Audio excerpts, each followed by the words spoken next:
اللہ کی طرف سے رزق برس رہا ہے، ہم پانی بھی پی رہے ہیں. اگر ایک پانی اللہ روک لینا، خدا کی قسم IMF قرضے دینا چھوڑ دے، اتنا نقصان نہیں ہے، کھاتے پیتے پھر بھی رہو گے. لیکن ایک پانی آسمان سے برسنا ختم ہو جائے تو دیوالیہ نکل جائے انسانوں کا. لوگ ان ڈالر اور سونے اور چاندی کے سکوں کو بھول جائیں گے. اکثر میں ایک واقعہ بیان میں سناتا ہوں. ایک بادشاہ نے ایک بزرگ سے کہا کہ میں آپ کو اپنی آدھی سلطنت گفٹ میں دینا چاہتا ہوں. کس میں دینا چاہتا ہوں؟ آپ کو آدھی سلطنت مل جائے تو آدمی تو خوشی سے بے ہوش ہو جائے نا. ان بزرگ نے کہا کہ میری نظر میں تیری اس سلطنت کی قیمت مچھر کے پر کے برابر بھی نہیں ہے. بھائی کیوں بھائی؟ انہوں نے کہا میرے پاس جو نعمتیں ہیں نا، جو گاڈ گفٹڈ نعمتیں جو اللہ نے مجھے بغیر کسی محنت کے دی ہیں، ان نعمتوں کی قیمت تیری اس سلطنت سے زیادہ ہے. بادشاہ بڑا حیران ہوا، یار یہ دیکھنے میں تو فقیر سا لگتا ہے، کپڑے بھی دیکھو پھٹے پرانے، اور اس کے پاس اتنی دولت اور اتنا کچھ، اس کے پاس سرمایہ پتہ نہیں کہاں چھپا کے رکھا ہوا ہے اس نے، جو میری پراپرٹی سے بھی زیادہ ہے. تو بادشاہ نے بلا لیا. بادشاہ لوگ تو بڑے لالچی ہوتے ہیں نا، بھائی کہاں رکھا ہوا ہے بھائی. تو بادشاہ نے بلا لیا. تو بادشاہ نے کہا کہ آپ شکل سے تو اتنے مالدار نہیں لگتے، لیکن آپ نے جو یہ کہا کہ آپ کے پاس اتنی قیمت کی چیزیں ہیں تو یہ کہاں ہیں؟ بزرگ کو پتا تھا ایسے سمجھاؤں گا اس کی سمجھ میں نہیں آئے گا، مثال سے بات سمجھ میں آتی ہے نا. کیا خیال ہے بھائی؟ لوگ مجھے کہتے ہیں بیان میں قرآن حدیث کم ہوتا ہے، مثالیں ادھر ادھر کی زیادہ ہوتی ہیں. قرآن حدیث ہوتا ہے، اسی کو سمجھانے کے لیے مثالیں دی جاتی ہیں. خود قرآن اور حدیث میں اللہ کے نبی نے بہت سی مثالیں دی ہیں، عام انسانوں کی مثالیں دی ہیں، مچھر کی مثالیں دی ہیں. تو مثال جس کو ایگزامپل کہتے ہیں، وہ بات کو سمجھانے کے لیے، تو اپنی بات سمجھانے کے لیے نہیں، قرآن اور سنت ہی سمجھانے کے لیے. ورنہ قرآن تو پڑھ لیں آپ، سبھی پڑھتے ہیں، اس کو ڈیفائن کرنا یہ مشکل کام ہوتا ہے کہ یہ کس طرح سے لوگوں کے دماغ میں یہ بات اتر جائے. خود نبی نے بھی بہت سی مثالیں دی ہیں، اپنی بات کو سمجھانے کے لیے نبی کیا دے رہے ہیں؟ مثالیں. حالانکہ آپ بات کہہ کے خاموشی اختیار کر لیتے، لیکن آپ کو معلوم تھا کہ میں اپنی بات سمجھانے کے لیے بھی کیا دوں گا؟ مثال دوں گا تو بات سمجھ میں آئے گی.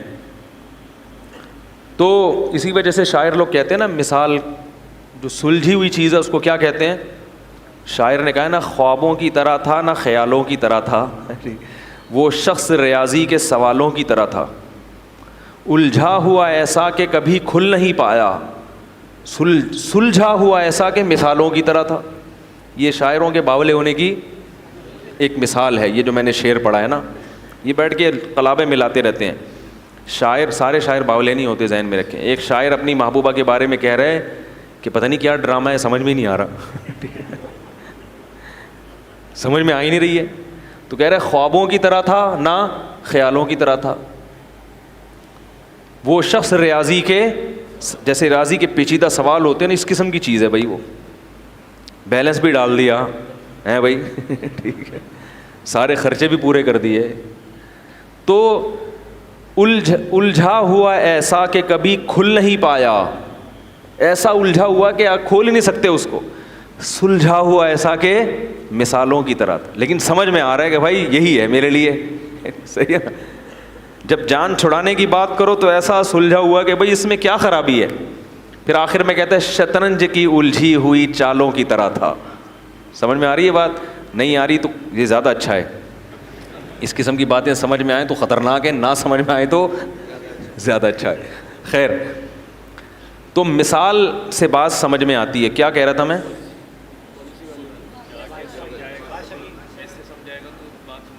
ابے وہ مثال دینے لگا تھا، وہ ذہن سے نہیں.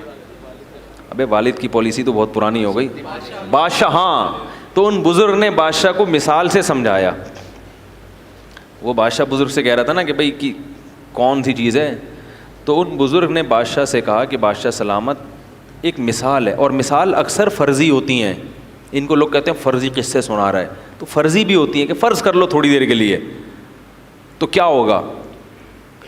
تو انہوں نے کہا کہ بزرگ نے کہ فرض کرو بادشاہ سلامت، آپ کو پیاس لگ رہی ہے، ایک پیالہ پانی آپ کے پاس رکھا ہوا ہے، لیکن آپ کو ایک بیماری لگ گئی کہ وہ پانی جب آپ پیتے ہیں تو الٹی ہو کے نکل آتا ہے، وہ پانی الٹی ہو کے، اب پوری ایڑی چوٹی کا زور لگا لیا مگر وہ پانی حلق میں گھسنے کے لیے تیار نہیں، ایسی بیماری لگ گئی، تو بادشاہ سلامت آپ کیا کرو گے؟ بادشاہ نے کہا علاج کروں گا بھائی، الٹیاں رکیں۔ وہ کون سی گولی آج کل آ رہی ہے الٹیوں کی مشہور؟ وہ گرینیٹ، کچھ اس طرح کا، گریوینیٹ کھاؤں گا۔ اس زمانے میں جو بھی گریوینیٹ ٹائپ کی چیز ہوتی تھی، بھائی الٹی روکنے کے لیے گریوینیٹ کھاؤں گا، یہ کھاؤں گا، وہ۔ اس نے کہا سب کچھ کر کے دیکھ لیا مگر فائدہ نہیں ہو رہا۔ بزرگ نے کہا پھر ایک حکیم آتا ہے آپ کے پاس، تو وہ حکیم کہتا ہے کہ میں آپ کا علاج گارنٹی کے ساتھ کروں گا، لیکن شرط یہ کہ مجھے اپنی آدھی سلطنت دے دو، اس کے بغیر میں آپ کا علاج نہیں کروں گا، چاہے میری گردن اڑا دو، اور علاج شرطی ہے، اگر علاج نہیں ہوا تو میری گردن اڑا دینا۔ بادشاہوں کا کام تو پہلے یہی ہوتا تھا، یہ ہو گیا تو گردن اڑا دو، نہیں تو سمجھ رہے ہیں؟ تو بادشاہ نے کہا بھائی اگر اس قسم کا حکیم آئے گا اور مجھ سے آدھی سلطنت مانگے گا تو بزرگ نے کہا اپنی آدھی سلطنت دے دو گے؟ بادشاہ نے کہا دینی پڑے گی بھائی، کیونکہ اس سلطنت کا میں کیا کروں گا کہ پانی حلق میں، بولو نا یار، اتر ہی نہیں رہا، کیا کرنا ہے اسی سلطنت، مر جائیں گے ویسی پیاس سے، اور تڑپ تڑپ کے مریں گے۔ اس نے کہا چلو جی، آپ نے آدھی سلطنت اس کو دی اور اس نے کوئی ایسی دوا کھلائی، اب وہ پیالہ آپ کے حلق میں اتر گیا۔ اب اگلا پروسیس کیا ہے؟